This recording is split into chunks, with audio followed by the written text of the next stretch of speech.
Hi friends, welcome back to Madhura creations and vlogs. ಇವತ್ತು ಒಂದು pink colour ಮತ್ತು blue colour ಕಾಂಬಿನೇಷನಲ್ಲಿ ಒಂದು ಸ್ಯಾರಿ ಇದೆ. ಸೊ ಇದಕ್ಕೆ ಯಾವ ರೀತಿ ಕುಚ್ಚು ಮಾಡೋದು ಅಂತ ತೋರಿಸ್ತೀನಿ. ನಾನಿವತ್ತು ರಿಂಗ್ ಬೀಡ್ ತೊಗೊಂಡು ಸ್ಲ್ಯಾಂಟಿಂಗ್ ಆರ್ಚ್ ಕುಚ್ಚು ಮಾಡಬೇಕು ಅಂದ್ಕೊಂಡಿದ್ದೀನಿ. ಇದಕ್ಕೆ 8 ಎಳೆ ದಾರ ಸುತ್ತಿಟ್ಕೊಂಡು 9ನೇ ನಂಬರ್ ಕ್ರೋಶು ತೊಗೊಂಡಿದ್ದೀನಿ. ಮತ್ತು ರಿಂಗ್ ಬೀಡು, ಒಂದು ರೌಂಡ್ ಬೀಡು ಮತ್ತು ಸಣ್ಣ ರಿಂಗ್ ಬೀಡು ರೌಂಡ್ ಬೀಡ್ ತೊಗೊಂಡಿದ್ದೀನಿ. ಯಾವ ರೀತಿ ಮಾಡೋದು ಅಂತ ನೋಡೋಣ ಬನ್ನಿ. ಈಗ ನಾನು ಸೀರೆಗಿಲ್ಲಿ 2 ಸರಿ ಲಾಕ್ ಮಾಡ್ಕೊತೀನಿ. ಲಾಕ್ ಅಂದರೆ ಸಿಂಗಲ್ ಚೈನು. ಸೊ ಈಗ 2 ಸರಿ ಲಾಕ್ ಆಯಿತು. ಈಗ 4 ಚೈನ್ನ ಹಾಕ್ಕೊಂಡು ಇದು ಕುಚ್ಚು ಕಟ್ಟಲಿಕ್ಕೋಸ್ಕರ ಬಿಡ್ಕೊತೀನಿ. ಅದು 4 ಚೈನ್ ಹಾಕಿದ್ಮೇಲೆ ಎಲ್ಲಿಗೆ ಬರುತ್ತೋ ನೋಡಿಕೊಂಡು ಅಲ್ಲಿ ಲಾಕ್ ಮಾಡ್ತೀನಿ. ಸೊ ನಾವು ಒಳಗೂ ಮಾಡೋದು ಬೇಡ, ಹೊರಗೂ ಮಾಡೋದು ಬೇಡ, ಕರೆಕ್ಟಾಗಿ ಮಾಡಿದ್ರೆ ಸೀರೆ ಸುಕ್ಕು ಬರೋದಿಲ್ಲ. ಇವಾಗ ಅದಕ್ಕೆ ಒಂದು ರಿಂಗ್ ಬೀಡ್ ಒಳಗಡೆ ಒಂದು ರೌಂಡ್ ಬೀಡನ್ನ ಸೇರಿಸ್ಬಿಟ್ಟು ದಾರನ ಮೇಲೆ ಎಳೆದು ದಾರಕ್ಕೆ ನೆಕ್ಸ್ಟು ಬೀಡನ್ನ ಲಾಕ್ ಮಾಡಿ ಆಮೇಲೆ ಸೀರೆಗೆ ಲಾಕ್ ಮಾಡ್ತಾಯಿದ್ದೀನಿ ಇವಾಗ. ಸೊ ನಾವು ಈ ಬೀಡಿಗೆ ಸ್ಲ್ಯಾಂಟಿಂಗ್ ಆರ್ಚ್ ಮಾಡ್ತೀನಿ ನೋಡಿ. ಸೀರೆನ ನಾನು ಸ್ವಲ್ಪನೇ ಟರ್ನ್ ಮಾಡ್ಕೊಂಬಿಟ್ಟು ಹಿಂದೆ ಬ್ಯಾಕ್ ಸೈಡಿಗೆ ನೋಡಿ, ಬೀಡಿನ ಹಿಂಭಾಗದಲ್ಲಿ ಒಂದು ಡಬಲ್ ಕ್ರೋಶ ಮಾಡ್ಕೋಬೇಕು ನೋಡಿ. ಫಸ್ಟ್ ಲಾಕ್ ಮಾಡಿದ್ವಿ ಅಲ್ವಾ 4 ಚೈನ್ ಆದಮೇಲೆ ಆ ಲಾಕಿಗೆ ಒಳಗಡೆ ನಾವು ತಂದುಬಿಟ್ಟು ಒಂದು ಡಬಲ್ ಕ್ರೋಶ, 3 ದಾರ ಇರುತ್ತೆ, 2ರಲ್ಲಿ 1 2ರಲ್ಲಿ 1ರಂತೆ ಮಾಡಿದ್ರೆ ಸೊ ಒಂದು ಡಬಲ್ ಕ್ರೋಶ ರೆಡಿ ಆಗುತ್ತೆ. ಈಗ ಮತ್ತೆ ಸೀರೆನ ಫ್ರಂಟ್ ಸೈಡಿಗೆ ಮಾಡ್ಕೊಂಬಿಟ್ಟು ನೋಡಿ, ಈಗ ಫ್ರಂಟ್ ಸೈಡಿಗೆ ಮಾಡ್ಕೊಂಡಿದ್ದೀನಿ. ಫ್ರಂಟ್ ಸೈಡಿಗೆ ಮಾಡ್ಕೊಂಡ್ಮೇಲೆ ಅಲ್ಲಿ ಆ ಬೀಡ್ ಇದೆಯಲ್ಲ ರಿಂಗ್ ಬೀಡು, ಅದಕ್ಕೆ ಒಂದು ಸಿಂಗಲ್ ಕ್ರೋಶ ಮಾಡ್ಕೋತಾ ಇದ್ದೀನಿ. ಫಸ್ಟು ಒಂದು ಸಿಂಗಲ್ ಕ್ರೋಶ ಮಾಡಬೇಕು. ಈಗ ಒಂದು ಸಿಂಗಲ್ ಕ್ರೋಶ ಆಯಿತು. ಸೂಜಿ ಮೇಲೆ ಒಂದು ಸರಿ ದಾರ ಸುತ್ತಕೊಂಡು ಬೀಡ್ನಿಂದ ಒಳಗಡೆ ತಂದರೆ 3 ದಾರ ಆಗುತ್ತೆ. 3ರಿಂದನೂ ಆಚೆ ತರಬೇಕು ಅಂದರೆ ಹಾಫ್ ಡಬಲ್ ಕ್ರೋಶ ನೋಡಿ. ಒಂದು ಸರಿ ಹಾಫ್ ಡಬಲ್ ಕ್ರೋಶ ಆಯಿತು. ಮತ್ತು ಇನ್ನೂ ಒಂದು ಸರಿ ಸೂಜಿ ಮೇಲೆ ದಾರ ಸುತ್ತಕೊಂಡು ಬೀಡ್ನಿಂದ ಒಳಗಡೆ ತಂದರೆ 3 ದಾರ ಆಗುತ್ತೆ. ಅದನ್ನು 3 ದಾರದಿಂದ ಆಚೆ ತಂದರೆ ಹಾಫ್ ಡಬಲ್ ಕ್ರೋಶ ಆಗುತ್ತೆ. ಸೊ ಈಗ ಮತ್ತೆ ಸೂಜಿ ಮೇಲೆ ದಾರ ಸುತ್ತಕೊಂಡು ಇದನ್ನು ಡಬಲ್ ಕ್ರೋಶ 3 ದಾರ ಆಗುತ್ತೆ. 2ರಲ್ಲಿ 1 2ರಲ್ಲಿ 1ರಂತೆ ಅಂದರೆ ಒಂದು single crochet, 2 half double crochet. ಈಗ ಮತ್ತೆ ಡಬಲ್ ಕ್ರೋಶ ಮಾಡ್ತಾಯಿದ್ದೀನಿ. ಸೊ 7 ಡಬಲ್ ಕ್ರೋಶೆಟ್ ಮಾಡಬೇಕಿಲ್ಲಿ. ಒಂದಾಗಿತ್ತು, ಈಗ 2ನೇದು ನೋಡಿ. ಆ ಬೀಡನ್ನ ಒಳಗಡೆಯಿಂದ ತಂದು 3 ದಾರ ಆಗಿರುತ್ತೆ, 2ರಲ್ಲಿ 1 2ರಲ್ಲಿ 1ರಂತೆ ಮಾಡಬೇಕು. ಆ ರಿಂಗ್ ಎಷ್ಟು ಹಿಡಿಯುತ್ತೆ ಅಂತ ನೋಡಿಕೊಂಡು ಮಾಡಬೇಕು. 4 2ರಲ್ಲಿ 1 2ರಲ್ಲಿ 1 5 ನೋಡಿ. ಆ ರಿಂಗ್ ಬೀಡ್ ಒಳಗಿಂದ ತರಬೇಕದು. ಸ್ವಲ್ಪ ಟ್ರಿಕ್ಕಿ ಅನಿಸುತ್ತೆ, ಇದು ಹಾಕುವಾಗ ಸ್ವಲ್ಪ ಟಫ್ ಅನಿಸುತ್ತೆ, ಬಟ್ ಡಿಸೈನ್ ಮಾತ್ರ ತುಂಬ ಚೆನ್ನಾಗಿ ಬರುತ್ತೆ. 6 ನೋಡಿ, 2ರಲ್ಲಿ 1 2ರಲ್ಲಿ 1. ಇಲ್ಲಿ 7 ಡಬಲ್ ಕ್ರೋಶ ಹಿಡಿದಿದೆ, ಒಂದು single crochet, 2 half double crochet, 7 double crochet ಹಿಡಿದಿದೆ. ಸೊ 7 ಡಬಲ್ ಕ್ರೋಶೆಟ್ ಆದಮೇಲೆ ಅದನ್ನು ಸ್ಯಾರಿಗೆ ಎಲ್ಲಿಗೆ ಬರುತ್ತೋ ಅಲ್ಲಿಗೆ ನಾವು ಲಾಕ್ ಮಾಡಿಬಿಟ್ಟು ಅದನ್ನೆಲ್ಲ ಸ್ವಲ್ಪ ಸ್ಟಿಫಾಗಿ ಎಳ್ಕೋಬೇಕು. ಸ್ಟಿಫಾಗಿ ಎಳ್ದಾದ್ಮೇಲೆ ಸೀರೆನ ಬ್ಯಾಕ್ ಸೈಡಿಗೆ ಟರ್ನ್ ಮಾಡಬೇಕು ನೋಡಿ. ಈ ರೀತಿ ಬ್ಯಾಕ್ ಸೈಡಿಗೆ ಟರ್ನ್ ಮಾಡ್ಕೊಂಡ್ಮೇಲೆ ಫಸ್ಟ್ ಮಾಡಿದ್ವಲ್ಲ ಅದೇ ರೀತಿ ಬ್ಯಾಕ್ ಸೈಡಿಗೆ ಟರ್ನ್ ಮಾಡ್ಕೊಂಡ್ಮೇಲೆ ಅಲ್ಲಿ ಹೋಲ್ ಕಾಣ್ತಾ ಇರುತ್ತೆ. ನಾವು 2 ಸಿಂಗಲ್ ಕ್ರೋಶೆಟ್ ಡಬಲ್ ಕ್ರೋಶೆಟ್ ಮಾಡಿದ್ವಲ್ವ, ಅಲ್ಲಿ ಹೋಲ್ ಕಾಣ್ತಾ ಇರುತ್ತೆ. ಸೊ ಅಲ್ಲಿಗೆ ನಾವು ಸಿಂಗಲ್ ಕ್ರೋಶ ಮಾಡಬೇಕು. ಪ್ರತಿಯೊಂದು ಹೋಲಿಗೂ ನೋಡಿ, ಒಂದೊಂದಿಗೂ ಒಂದೊಂದು ಸಿಂಗಲ್ ಕ್ರೋಶೆಟ್ ಮಾಡ್ತಾ ಹೋಗಬೇಕು.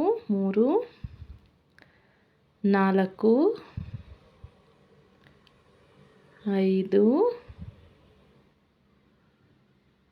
6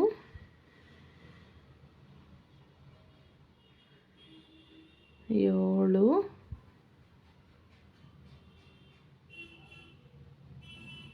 ಸೊ 7 ಡಬಲ್ ಕ್ರೋಶ ಮಾಡಿದ್ವಿಲ್ವ, ಅದಕ್ಕೆ 7 ಸಿಂಗಲ್ ಕ್ರೋಶ ಮಾಡಿದ್ದೀವಿ. ಈಗ ಹಾಫ್ ಡಬಲ್ ಕ್ರೋಶ ಮಾಡಿದ್ವಿಲ್ವ, ಸೊ ಆ ಹೋಲಿಂದ ಒಳಗಡೆ ತಂದು ಅದನ್ನು ಕೂಡ ಇನ್ನೂ ಒಂದು ಸಿಂಗಲ್ ಕ್ರೋಶ ಮಾಡಬೇಕು. ಈಗ ನಮಗಲ್ಲಿ 8 ಕ್ರೋಶ ರೆಡಿ ಆಯಿತು. 8 ಸಿಂಗಲ್ ಕ್ರೋಶ ಹಿಡ್ದಿದೆ. ಈಗ ನಾವು ಮತ್ತೆ ಸೀರೆನ ಫ್ರಂಟ್ ಸೈಡಿಗೆ ಟರ್ನ್ ಮಾಡಿಕೊಂಡು ದಾರನ ಮೇಲೆ ತಂದು ಅದಕ್ಕೆ ಬೀಡನ್ನ ಆ್ಯಡ್ ಮಾಡಬೇಕು ನೋಡಿ. ಸಣ್ಣ ಬೀಡ್ ತೋರಿಸಿದ್ದೆ ಅಲ್ವಾ, ಈ ರೀತಿ ಬೀಡನ್ನ ಆ್ಯಡ್ ಮಾಡಬೇಕು. ಸೊ ಮೊದಲನೇ ಹೋಲಿಗೆ ಹಾಕಿದ್ರೆ ಕರೆಕ್ಟಾಗಿ ಕೂತ್ಕೊಳ್ಳುತ್ತೆ. ಅಲ್ಲಿ ನೋಡಿಬಿಟ್ಟು ನಮ್ಗೆ ಅಲ್ಲೂ ಹೋಲ್ ಕಾಣುತ್ತೆ ನೋಡಿ. 1 ಬೀಡ್ ಆಯಿತು. ಈಗ ಎರಡನೇ ಬೀಡ್ ಹಾಕ್ತಾಯಿದ್ದೀನಿ. ನಾನಿಲ್ಲಿ ಬೇಗ ಸುಲಭ ಆಗುತ್ತೆ ಅಂದ್ಬಿಟ್ಟು 3 ಬೀಡು 4 ಬೀಡು ಒಟ್ಟೊಟ್ಟಿಗೆ ತೊಗೊಳ್ತಾ ಇದ್ದೀನಿ ಫ್ರೆಂಡ್ಸ್. ಒಂದೊಂದು ತೊಗೊಂಡ್ರೆ ತುಂಬ ಟೈಮ್ ಹಿಡಿಯುತ್ತೆ ಅಂದ್ಬಿಟ್ಟು. ಸೊ ನೀವು ಕೂಡ ಟ್ರೈ ಮಾಡ್ಬೋದು, ಏನು ಟಫ್ ಅನಿಸೋದಿಲ್ಲ. 3 4 5ನೇ ಬೀಡ್ ಹಾಕ್ತಾಯಿದ್ದೀನಿ. ಸೊ 8 ಹೋಲ್ ಬಂದಿತ್ತಲ್ವ, 8 ಸಿಂಗಲ್ ಕ್ರೋಶೋ ಬಂದಿತ್ತು. ಸೊ ಹಾಗಾಗಿ ಅಲ್ಲಿಗೆ 8 ಬೀಡ್ ಹಿಡಿಯುತ್ತೆ ನೋಡಿ. 6 ಈಗ 7ನೇ ಬೀಡ್ ಹಾಕ್ತಾಯಿದ್ದೀನಿ. 6ನೇ ಬೀಡು 6 7 ಕರೆಕ್ಟಾಗಿ 8 ಬೀಡಿಗೆ 8 ಸ್ಪೇಸ್ ಸಿಗುತ್ತೆ ನಮಗಲ್ಲಿ ನೋಡ್ಬಿಟ್ಟು ನಾವು ಕರೆಕ್ಟಾಗಿ ಫಾಲೋ ಅಪ್ ಮಾಡಿದರೆ 8 ಬೀಡಿಗೆ ನಮಗಲ್ಲಿ ಜಾಗ ಸಿಗುತ್ತೆ ನೋಡಿ. ಈಗ 8ನೇ ಬೀಡ್ ಹಾಕ್ತಾಯಿದ್ದೀನಿ ನಾನು. ಸೊ ಈಗ 8 ಬೀಡ್ ಕಂಪ್ಲೀಟ್ ಆಗಿದೆ ನೋಡಿ. ಡಿಸೈನ್ ಈ ರೀತಿ ಕಾಣುತ್ತೆ. ಸೊ ಇದನ್ನು ಸೀರೆಗೆ ಎಲ್ಲಿಗೆ ಬರುತ್ತೋ ಅಲ್ಲಿ ಸ್ಟ್ರೈಟಾಗಿ ಕರೆಕ್ಟಾಗಿ ಇಟ್ಕೊಂಡ್ಬಿಟ್ಟು ನಾನು ಸ್ಯಾರಿಗೇ ಲಾಕ್ ಮಾಡಿಬಿಡ್ತೀನಿ ನೋಡಿ. ಇವಾಗ ಇದು ಡಿಸೈನ್ ಕಂಪ್ಲೀಟಾಗಿ ಸ್ವಲ್ಪ ಸೀರೆನೆಲ್ಲ ಸ್ಟಿಫಾಗಿ ಎಳೆದು ಮಣ್ಣಿನೆಲ್ಲ ಕರೆಕ್ಟಾಗಿ ನಾವು ಇಟ್ಕೊಂಡ್ರೆ ಡಿಸೈನ್ ಕರೆಕ್ಟಾಗಿ ಪರ್ಫೆಕ್ಟಾಗಿ ಕಾಣುತ್ತೆ. ಸೊ ನಾನು ನಿಮಗೆ ಇಲ್ಲಿ ಇನ್ನೂ ಒಂದು ಆರ್ಚ್ ಮಾಡಿಬಿಟ್ಟು ತೋರಿಸ್ತೀನಿ ನೋಡಿ. ಈ ರೀತಿ ಎಲ್ಲ ಸ್ಟಿಫ್ ಮಾಡಬೇಕು ನಾವು ವರ್ಕ್ ಆದಮೇಲೆ. ಸೊ ಈಗ ಇಲ್ಲಿ ಮತ್ತೆ 4 ಚೈನ್ ಹಾಕ್ತೀನಿ. 1 2 3 4 ಚೈನ್ ಹಾಕ್ಬಿಟ್ಟು ಎಲ್ಲಿಗೆ ಬರುತ್ತೋ ಅಲ್ಲಿಗೆ ಸೀರೆಗೆ ಲಾಕ್ ಮಾಡ್ತಾಯಿದ್ದೀನಿ. ಇದು ನಮಗೆ ಕುಚ್ಚು ಕಟ್ಟಲಿಕ್ಕೆ ಜಾಗ ಸಿಗುತ್ತೆ. ಸೊ ಕುಚ್ಚು ಕಟ್ಟಲಿಕ್ಕೋಸ್ಕರ ನಾವು ಈ ರೀತಿ ಜಾಗ ಬಿಟ್ಕೊಂಡಿದ್ದೀನಿ. ಈಗ ಮತ್ತೆ ರಿಂಗ್ ಬೀಡ್ ಒಳಗಡೆ ಒಂದು ರೌಂಡ್ ಬೀಡ್ ಹಾಕ್ಬಿಟ್ಟು ದಾರನ ಮೇಲೆ ತಂದು ಅದಕ್ಕೆ ಲಾಕ್ ಮಾಡಿಬಿಡ್ತೀನಿ ನೋಡಿ. ಫಸ್ಟು ಬೀಡ್ ಲಾಕ್ ಮಾಡಬೇಕು. ಬೀಡ್ ಲಾಕ್ ಆದಮೇಲೆ ಸ್ಯಾರಿಗೆ ಕೂಡ ಲಾಕ್ ಮಾಡ್ತಾಯಿದ್ದೀನಿ ನೋಡಿ. ಸ್ಯಾರಿಗೆ ಕರೆಕ್ಟಾಗಿ ಎಲ್ಲಿಗೆ ಬರುತ್ತೋ ಅಲ್ಲಿಗೆ ಮಾಡಬೇಕು ನೋಡಿ.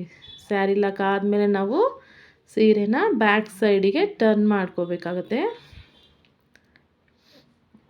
ನೋಡಿ. ಸೀರೆನ ಬ್ಯಾಕ್ ಸೈಡಿಗೆ ಟರ್ನ್ ಮಾಡಿಕೊಂಡು ಸೂಜಿ ಮೇಲೆ ಒಂದು ಸರಿ ದಾರ ಸುತ್ತಕೊಂಡು ನಾವು 4 ಚೈನ್ ಹಾಕಿದ್ಮೇಲೆ ಒಂದು ಸರಿ ಲಾಕ್ ಮಾಡಿದ್ವಿ ಅಲ್ವಾ, ಅಲ್ಲಿಗೆ ನಾವು ಸೂಜಿ ಒಳಗಿಂದ ದಾರ ತಂದು 3 ದಾರ ಆಗುತ್ತೆ. ಅವಾಗ 2ರಲ್ಲಿ 1 2ರಲ್ಲಿ 1ರಂತೆ ಒಂದು ಡಬಲ್ ಕ್ರೋಶೆನ ಮಾಡ್ಕೋತೀನಿ. ಯಾಕೆ ಈ ಡಬಲ್ ಕ್ರೋಶೆ ಮಾಡೋದು ಅಂದರೆ ನಾವು ನೆಕ್ಸ್ಟ್ ಮಾಡೋ single crochet, half double crochet, double ಕ್ರೋಶೆಗೆಲ್ಲ ಮುಂದಕ್ಕೆ ಪಾಸ್ ಆಗಲಿ ಅನ್ನೋದಕ್ಕೋಸ್ಕರ ರೀಸನ್ನಿಗೆ ಸುಲಭ ಆಗುತ್ತೆ ಅಂದ್ಬಿಟ್ಟು ಫಸ್ಟ್ ಈ ರೀತಿ ಮಾಡ್ಕೋಬೇಕು ನೋಡಿ. ಸಿಂಗಲ್ ಕ್ರೋಶೆ ಮಾಡ್ತಾಯಿದ್ದೀನಿ ಇಲ್ಲಿ. ಈಗ ಸೂಜಿ ಮೇಲೆ ಒಂದು ಸರಿ ದಾರ ಸುತ್ತಕೊಂಡು ಹಾಫ್ ಡಬಲ್ ಕ್ರೋಶ, ಒಟ್ಟು 2 half double crochet, 1 single crochet, 2 half double crochet ಮತ್ತು 7 ಡಬಲ್ ಕ್ರೋಶೆಟ್ ಮಾಡಬೇಕಾಗುತ್ತೆ. ಇಲ್ಲಿ 2 ಹಾಫ್ ಡಬಲ್ ಕ್ರೋಶೆಟ್ ಆಯಿತು. ಇವಾಗ ಇಲ್ಲಿ ಹಾಫ್ ಡಬಲ್ ಕ್ರೋಶೆಟ್ ಆಯಿತು ಫ್ರೆಂಡ್ಸ್. ಈಗ ಒಟ್ಟು ನಾವು 7 ಡಬಲ್ ಕ್ರೋಶೆಗಳನ್ನ ಮಾಡ್ಕೋಬೇಕೀಗ. ಸೊ ಡಿಸೈನು ತುಂಬ ಚೆನ್ನಾಗಿ ಬರುತ್ತೆ. ನಾವು ಎಷ್ಟು ಕ್ಲೀನಾಗಿ ಸ್ವಲ್ಪ ಲೂಸ್ ಬಿಟ್ಟೆ ಹಾಕಿದ್ರೆ ಡಿಸೈನ್ ತುಂಬ ಚೆನ್ನಾಗಿ ಬರುತ್ತೆ ಸ್ಟಿಫಾಗಿ.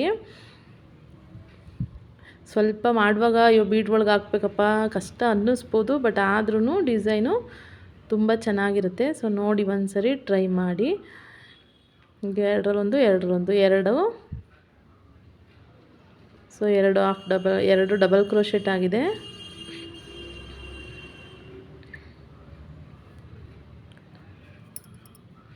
3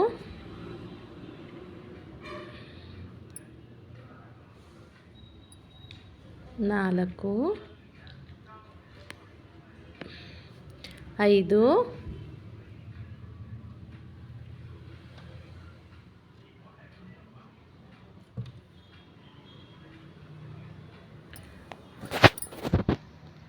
6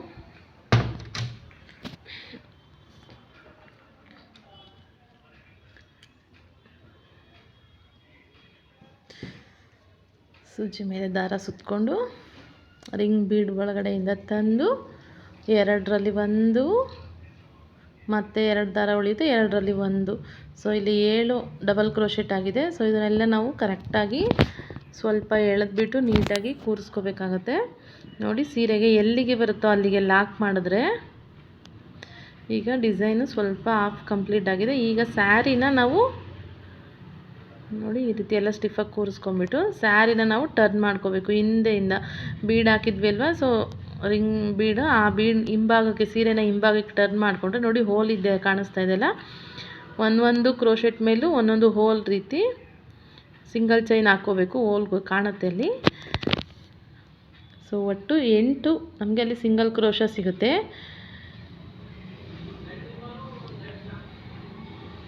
ನಾಲ್ಕು,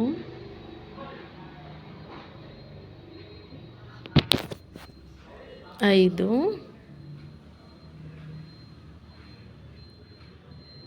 6,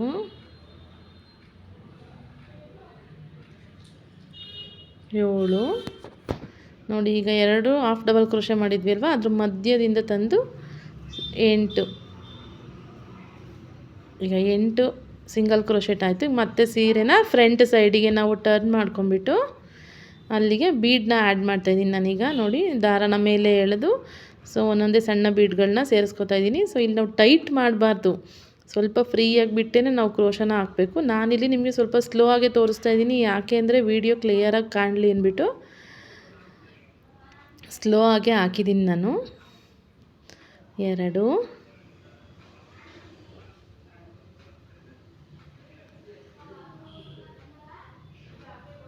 3,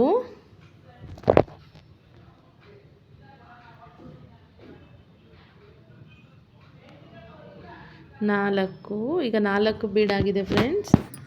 ಇದೇ ರೀತಿ ನಾವು ಒಟ್ಟು 8 ಬೀಡ್ಗಳನ್ನ ಹಾಕ್ಕೋಬೇಕು. 5, 5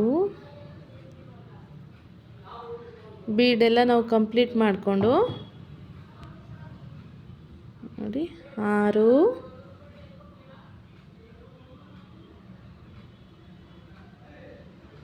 ಮತ್ತು 2 ಬೀಡ್ ತೊಗೊಂಡಿದ್ದೀನಿ. ಒಟ್ಟಿಗೆ 4 ಬೀಡ್ ಇಟ್ಕೊಂಡ್ರೂ ಸಹ ಆರಾಮಾಗೇ ಹಾಕ್ಕೋಬೋದು. ಸಣ್ಣ ಬೀಡಾಗಿರೋದ್ರಿಂದ ಕ್ರೋಶನಲ್ಲಿ ನಿಲ್ಲುತ್ತೆ. ಸೊ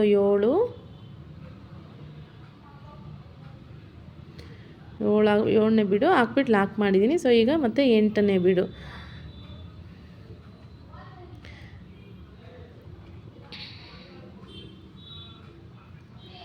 ಇವಾಗ ಒಂದು ಫುಲ್ ಆರ್ಚ್ ಕಂಪ್ಲೀಟ್ ಆಗಿದೆ ಫ್ರೆಂಡ್ಸ್, ಇದು ಸ್ಲ್ಯಾಂಟಿಂಗ್ ಆರ್ಚು.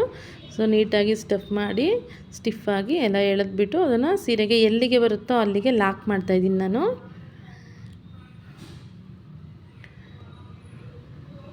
ಈಗ ನೆಕ್ಸ್ಟು ನೋಡಿ ಡಿಸೈನ್ ಈ ರೀತಿ ಕಾಣಿಸ್ತಾ ಇತ್ತು. ಈಗ 4 ಚೈನ್ ಹಾಕ್ಬಿಟ್ಟು ನಾನು ಕುಚ್ಚು ಕಟ್ಲಿಕ್ಕೆ ಸ್ವಲ್ಪ ಸ್ಪೇಸ್ ಬಿಟ್ಕೋತೀನಿ.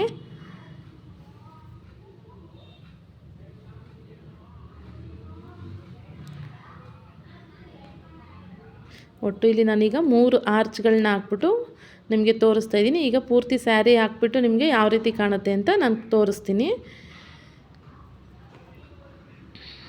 ನೋಡಿ. ಇವಾಗ ಪೂರ್ತಿ ಸ್ಯಾರಿ ಕಂಪ್ಲೀಟ್ ಮಾಡಿದ್ದೀನಿ. ಸೊ ಡಿಸೈನ್ ಕೂಡ ತುಂಬ ಚೆನ್ನಾಗಿ ಕಾಣ್ತಾಯಿತ್ತು, ಸೀರೆ ಗ್ರ್ಯಾಂಡ್ ಲುಕ್ಕೇ ಕೊಡ್ತಾಯಿತ್ತು.